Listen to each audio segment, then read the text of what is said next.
എൻ്റെ ഈ പുതിയ വീഡിയോയിലേക്ക് എല്ലാവരെയും സ്വാഗതം ചെയ്യുകയാണ്. എൻ്റെ വീഡിയോ കാണുന്ന എല്ലാവർക്കും വളരെയധികം നന്ദിയുണ്ട്. ഇന്നത്തെ എൻ്റെ ലഞ്ച് പ്രിപ്പറേഷനൊന്നും വീഡിയോ എടുക്കാൻ പറ്റിയില്ല. അതുകൊണ്ട് ഞാൻ എന്തൊക്കെയാണെന്ന് പറയാം. പാവയ്ക്ക ഫ്രൈ, മാങ്ങ അച്ചാർ, ബീട്രൂട്ട് തോരൻ, പിന്നെ രസം, സാമ്പാർ, പിന്നെ ഇനി ഒരു മുട്ട ആംപ്ലേറ്റ് കൂടെ ചെയ്യണം. അപ്പോൾ ഈ ലഞ്ച് നിങ്ങൾക്കൊക്കെ ഇഷ്ടപ്പെട്ടോ? ഇന്ന് മീനൊക്കെ കിട്ടിയില്ലെങ്കിൽ ഇങ്ങനെ തന്നെ ഒരുപാട് വെജിറ്റേറിയൻ ഒരുപാട് എടുക്കേണ്ടി വരും. എന്നാലും മീനൊക്കെ കഴിക്കുന്ന ഒരു സന്തോഷം ഇതിലുണ്ടോയെന്ന് ചോദിച്ചാൽ തീർച്ചയായിട്ടും ഇല്ല. കാരണം എനിക്ക് ഇറച്ചിയൊന്നും അത്ര ഇഷ്ടമല്ല. പക്ഷെ മീൻ കഴിക്കാൻ എനിക്കിഷ്ടമാണ്. അതും ഒരുപാടൊന്നും കഴിക്കില്ല. ഒരു പീസ് 2 പീസ് ഉണ്ടെങ്കിൽ ആ ഊണ് കഴിച്ച ഒരു സന്തോഷം എനിക്കുണ്ടായിരിക്കും. പിന്നെ ഇന്നത്തെ ലഞ്ച് കുഴപ്പമില്ല. പിന്നെ നിങ്ങൾക്കൊക്കെ നിങ്ങളുടെ വീട്ടിലൊക്കെ എന്താണ് ഊണ്, ഇന്നത്തെ ലഞ്ച് എന്തൊക്കെയാണ്? പിന്നെ ഇവിടെ എനിക്ക് എൻ്റെ അടുത്ത് മീൻ കഴിക്കാൻ വേണ്ടി ഒരു പൂച്ച വന്നത് അവിടെ വെയിറ്റ് ചെയ്യുകയാണ്, പാവം. പിന്നെ ഇതാണ് എൻ്റെ ഹാളിൻ്റെ TV ഒക്കെ വെച്ചിരിക്കുന്ന ആ ഏരിയയാണിത്. അപ്പം ഇവിടെ കുറച്ച് സ്ഥലം മാത്രമേ ഉള്ളൂ. അപ്പം അവിടെ ഫുൾഫിൽ ചെയ്യുന്ന രീതിയിലാണ് ഇവിടെ കുറച്ച് ചെടികളും ഞാൻ വെച്ചിട്ടുണ്ട്. അപ്പം ഇതൊക്കെ നമ്മൾക്ക് കുറച്ച് ഓക്സിജൻ കിട്ടുന്ന ചെടികളാണ്. ഓക്സിജൻ മാത്രമല്ല, നമ്മൾ എപ്പോഴെങ്കിലും നമ്മളൊരു മനക്കഷ്ടത്തിലിരിക്കുമ്പം ഇതൊക്കെ കാണുമ്പോൾ സന്തോഷമായിരിക്കും. ഇതൊക്കെ എൻ്റെ കൊച്ചുമോളുടെ ടോയ്സാണ്. പിന്നെ ആദ്യത്തെ ടിപ്സ് ഞാൻ പറയുകയാണ്. നമ്മളിപ്പോൾ മുട്ടയൊക്കെ വാങ്ങിക്കുമ്പോൾ ഹോൾസെയിൽ കടയിൽ നിന്ന് 50 മുട്ട 100 മുട്ട ഇങ്ങനെ ചേർത്ത് വാങ്ങിക്കുകയാണെങ്കിൽ ഒരു മുട്ടയ്ക്ക് 1 രൂപ വെച്ച് കുറച്ച് നമുക്ക് കിട്ടും.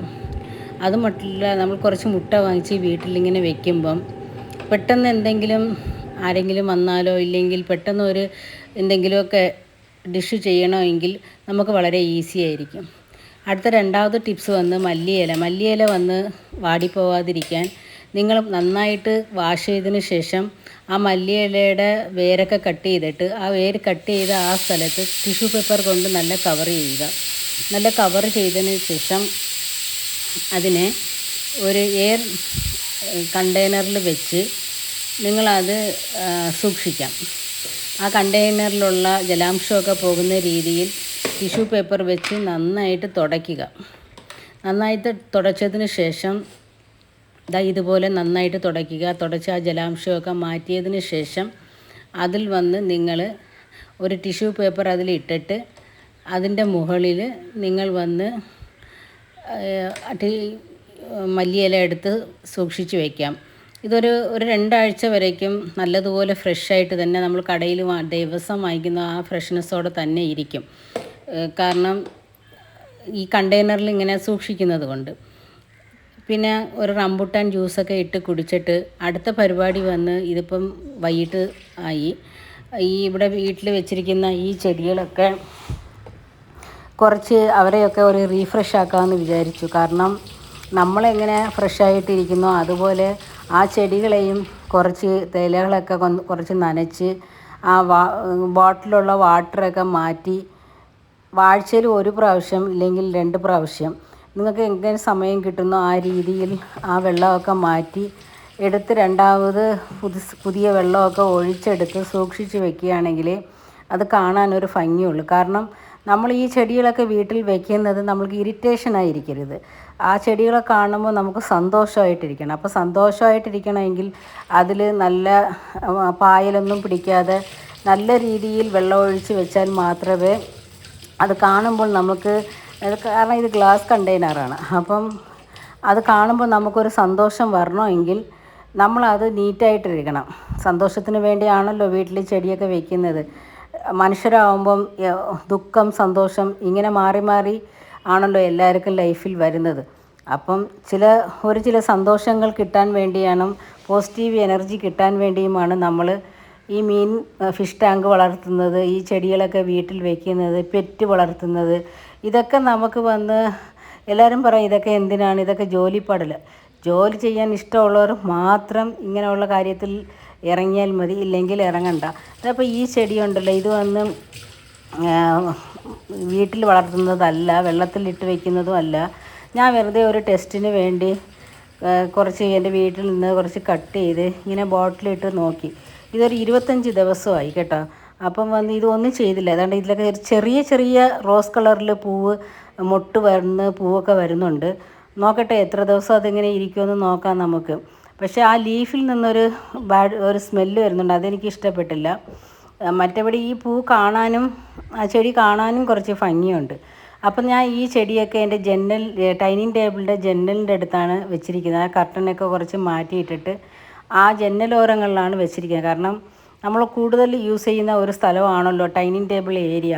അപ്പോൾ അവിടെ വന്നിരിക്കുമ്പം നല്ലൊരു ഗുഡ് ഫീലിംഗ് കിട്ടണം. നമ്മൾ ആ ചെടികളൊക്കെ കണ്ടുകൊണ്ട് ഒരു കോഫി കുടിക്കുന്നത്, ഊണ് കഴിക്കുന്നത്, ലഞ്ച് കഴിക്കുന്നത്, ഡിന്നർ കഴിക്കുന്നത്, ആ സമയങ്ങളൊക്കെ ഈ ചെടികളെ ഇങ്ങനെ കാണുമ്പം മനസ്സിന് വല്ലാത്തൊരു സന്തോഷമായിരിക്കും. അതിന് മാത്രമല്ല, ഈ ജനലോരങ്ങളിൽ വെച്ചിരിക്കുന്നതിന് സൺലൈറ്റ് കിട്ടണ്ടേ, അതിന് വേണ്ടിയാണ്. ഞാൻ ഇതിനു മുമ്പ് ഒരുപാട് വെച്ചിരുന്നു. അത് എനിക്ക് സുഖമില്ലാതെ കിടന്ന സമയത്ത് ആരും ശ്രദ്ധിക്കാതെ അതിൽ പായലൊക്കെ പിടിച്ചില്ലാതായി. പിന്നെ ഞാനതങ്ങ് കളഞ്ഞു. വീണ്ടും ഇപ്പം ഒന്നേന്ന് ഓരോ ചെടിയായിട്ട് ഞാനിപ്പം വെക്കാൻ ആരംഭിച്ചിരിക്കുകയാണ്. അപ്പോൾ ഇതൊക്കെ നിങ്ങൾക്ക് ഇഷ്ടപ്പെട്ടോ? നിങ്ങൾക്ക് ഇഷ്ടപ്പെട്ടെന്ന് കരുതുന്നു. കാരണം ചെടി ആർക്കാണ് ഇഷ്ടമില്ലാത്തത്? എല്ലാവർക്കും ചെടി ഇഷ്ടമല്ലേ? അപ്പം നിങ്ങൾ ഇതുപോലെ നമ്മുടെ മനസ്സിന് സന്തോഷമായിട്ട് വെച്ചിരിക്കാൻ വേണ്ടി ഇതുപോലെ ട്രൈ ചെയ്യുക. അപ്പം ഈ ചെടികളൊക്കെ വെക്കുന്നത് പ്രാധാന്യമല്ല, അതിനെ എങ്ങനെ സൂക്ഷിക്കണം, നമ്മളെ സൂക്ഷിക്കുന്നത് പോലെ തന്നെ ചെടികളെയും വളരെയധികം സൂക്ഷിച്ചാൽ മാത്രമേ അത് നമുക്ക് കറക്റ്റായ ഒരു ബെനിഫിറ്റ് കിട്ടുകയുള്ളൂ. പിന്നെ മൂന്നാമത്തെ ടിപ്സ് എന്ന് പറയുന്നത്, ചപ്പാത്തിക്ക് മാവ് വരവുന്നത്. ചിലവരുടെ ചപ്പാത്തി വന്ന് ഭയങ്കര ഹാർഡായിട്ടിരിക്കുന്നു. എന്തുകൊണ്ട്, എങ്ങനെയാണ് ഇത് സോഫ്റ്റായിട്ട് എങ്ങനെയാണ് ചപ്പാത്തിക്ക് മാവ് വരവുന്നത്? അതൊന്നുമില്ല. ചപ്പാത്തിക്ക് വീട്ടിന് ആവശ്യമുള്ളതിന് മാവെടുക്കുക. അതിന് കഴിഞ്ഞാൽ അതിൽ കുറച്ച് തൈര്, കുറച്ച് വെളിച്ചെണ്ണ, ആവശ്യത്തിന് ഉപ്പിട്ട് കുറച്ച് വെള്ളമായിട്ട് ഒഴിച്ച് പുട്ടിന് മാവ് വരവുന്നത് പോലെ വരവി ഫൈനലി നിങ്ങൾ ചപ്പാത്തിക്ക് മാവ് പോലെ കൊണ്ടുവരിക. അപ്പോൾ ഇങ്ങനെ വരവിയാൽ മാത്രമേ ചപ്പാത്തിയുടെ മാവ് സോഫ്റ്റായിട്ടിരിക്കുകയുള്ളൂ, ചപ്പാത്തി ചുടുമ്പോൾ സോഫ്റ്റായിട്ടിരിക്കുകയുള്ളൂ. നല്ല അടുപ്പിട്ടുള്ള ഉടനെ നല്ല പൊങ്ങി വരും. നല്ല സോഡാ ഉപ്പൊന്നും നമ്മൾ ഇതിൽ ചേർത്തിട്ടേ ഇല്ല, പക്ഷേ ചപ്പാത്തി നന്നായിട്ടിരിക്കും. ഒരുപാട് വെള്ളം ഇങ്ങനെ കോരി ഒഴിച്ച് നിങ്ങൾ മാവ് വരവരുത്. അപ്പം വേറൊരു വീഡിയോ ആയിട്ട് ഞാൻ നിങ്ങളോട് പിന്നീട് സംസാരിക്കാം. ഈ വീഡിയോ ഇഷ്ടപ്പെട്ടെങ്കിൽ ലൈക്ക് ചെയ്യുക.